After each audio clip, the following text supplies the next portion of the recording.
Hi hello friends, welcome. எல்லாரும் எப்படி இருக்கீங்க? இன்னைக்கு வந்து பட்டாணி போட்டு ஒரு வடகரி செய்யலாம். இது வந்து கடலைப்பருப்பு ஒரு 2 மணி நேரம் ஊற போட்டிருக்கிறேன். இருக்கட்டும். அது கூட கொஞ்சம் பட்டாணி எடுத்து வச்சிருக்கிறேன்.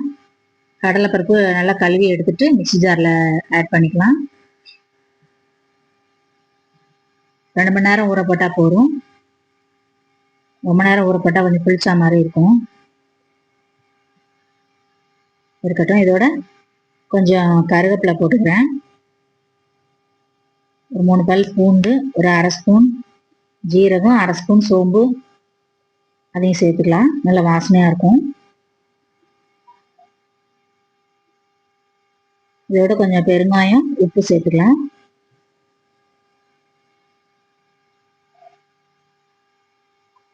அப்படியே அரைச்சிட்டு வந்துடலாம். பரபரப்பாக தான் அரைக்கணும். நல்லா பேஸ்ட்டாக அரைச்சிடக்கூடாது. கொஞ்சம் கரகரான்னு இருக்கணும். அந்த மாதிரி தான் அரைக்கணும். தண்ணிலாம் விடாமல் தான் அரைக்கணும். அப்போ தான் நல்லாயிருக்கும். இருக்கட்டும். இது இப்போ பொரிச்சு எடுத்துக்கலாம் எண்ணெயில் போட்டு. ரொம்ப கலர் சேஞ்ச் ஆகி வரணும் அப்படின்லாம் அவசியம் இல்லை.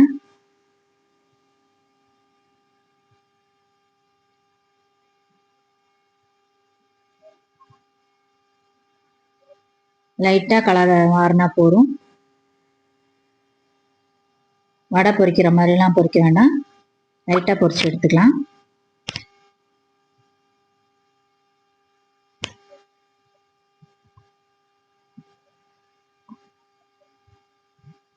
அவ்வளோதான். இதை எடுத்துடலாம் அப்படியே.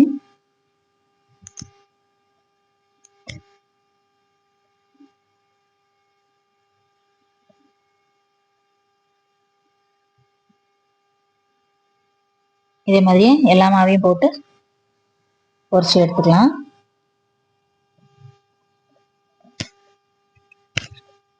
அது வேகட்டும். நம்ம அதுக்குள்ள மிக்சி ஜார்ல ஒரு 2 துண்டு இஞ்சி, ஒரு 4 பல்லு பூண்டு போட்டு லேசா அடிச்சு எடுத்துக்கலாம். 1 2 கடாய் அடுப்புல வச்சுட்டு கொஞ்சம் அதுல 2 டேபிள் ஸ்பூன் ஆயில் ஊற்றிக்கோங்க. நான் வடை பொரிச்ச எண்ணெயை கொஞ்சம் ஊற்றிக்கிறேன். 2 டேபிள் ஸ்பூன் ஊற்றிக்கோங்க, நல்லா இருக்கும்.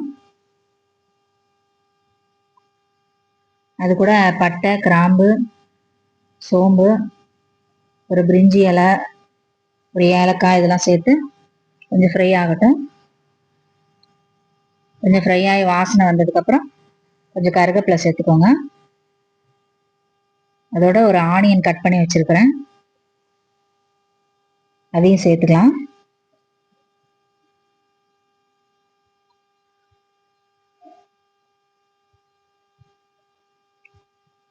ஒரு நீள நீளமாக கட் பண்ணி சேர்த்துக்கோங்க.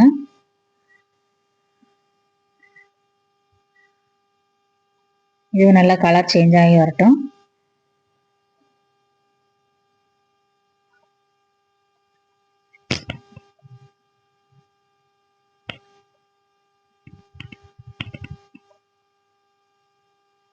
இருக்கட்டும். அது வதங்கட்டும். இஞ்சி பூண்டு அடிச்சு வச்சிருக்கோம்ல, அதையும் இதோட சேர்த்துக்கலாம்.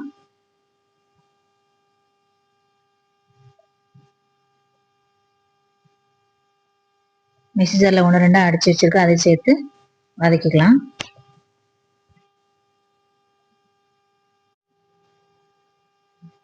இது கொஞ்சம் கலர் மாறினதுக்கப்புறம் ஒரு 2 தக்காளி எடுத்து வச்சிருக்கேன், அதை நல்லா மிக்சி ஜாரில் போட்டு அடிச்சுக்கலாம்.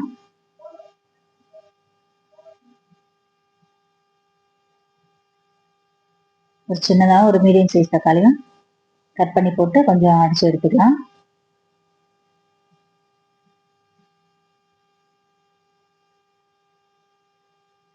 ஒன்று 2 அடிச்சு எடுத்து அதில் சேர்த்துக்கலாம்.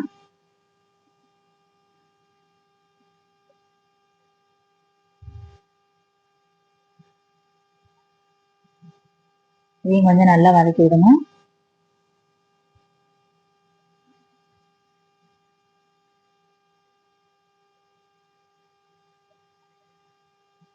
இது கூட கொஞ்சம் புதினா வச்சிருக்கிறேன், அது ஒரு கைப்பிடி போட்டு உப்பு சேர்த்து வதக்கிக்கலாம்.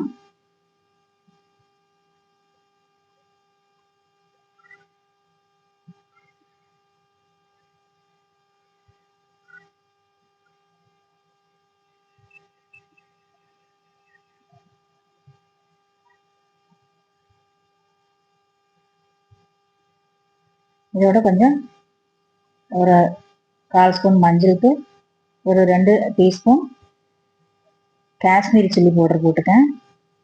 கொஞ்சம் கலருக்காக போட்டிருக்கோம். ஆனாலும் வடை போடும்போது கொஞ்சம் கலர் வந்து நல்லாவே செய்யும். அதனால காஷ்மீரி சில்லி பவுடர் போட்டுக்கோங்க, நல்லாயிருக்கும். தண்ணி கொஞ்சம் நல்லா 2-3 கிளாஸ் ஊற்றிக்கோங்க.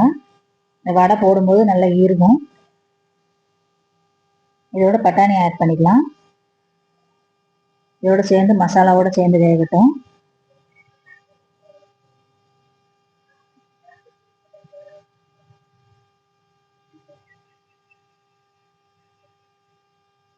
இருக்கட்டும், ஒரு 5 நிமிஷம் நல்லா கொதிக்கட்டும்.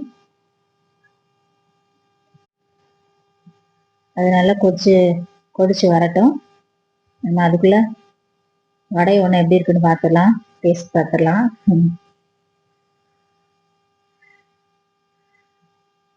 நல்லா வெந்திருக்கு.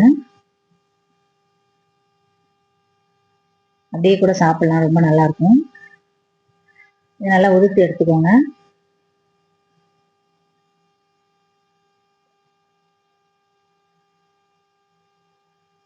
பொடிசா வேணா பொடிசா ஊற்றுக்கோங்க, இல்லைன்னா கட்டி கட்டியா வேணும் அப்படின்னா ஒன்றும் பாதியமா ஊற்றி போட்டுக்கலாம். இருக்கட்டும். நல்லா கொதிச்சு மிளகாத்தூள் வாசனை எல்லாம், பச்சை வாசனை எல்லாம் போயிடுச்சு. இதோட நம்ம உதுத்து வச்சிருக்கிற வடையை சேர்த்துடலாம்.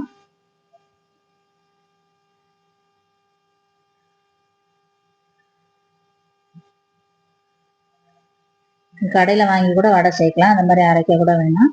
ஒரு 4-5 வடை வாங்கி உதுத்து விட்டு எப்படி செஞ்சிடலாம், நல்லாயிருக்கும்.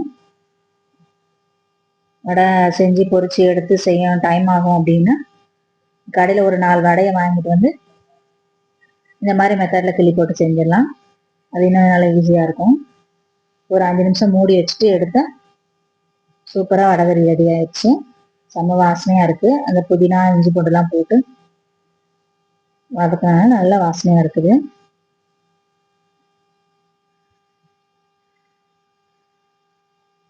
நல்லா கெட்டியாகி வந்துடுச்சு.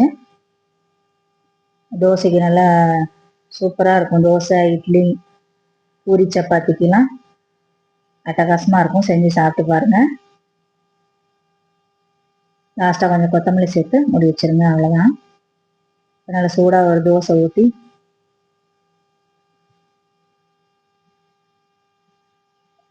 அதில் வச்சு சாப்பிட்லாம். இட்லி, தோசை, பூரி, சப்பாத்திக்கு நல்லா இருக்கும். அது நல்ல டேஸ்டாக இருக்கும். அதுதான், நீங்களும் செஞ்சு சாப்பிட்டு பார்த்துட்டு எப்படி இருக்குன்னு சொல்லுங்கள் கமெண்டில். Okay friends, thank you.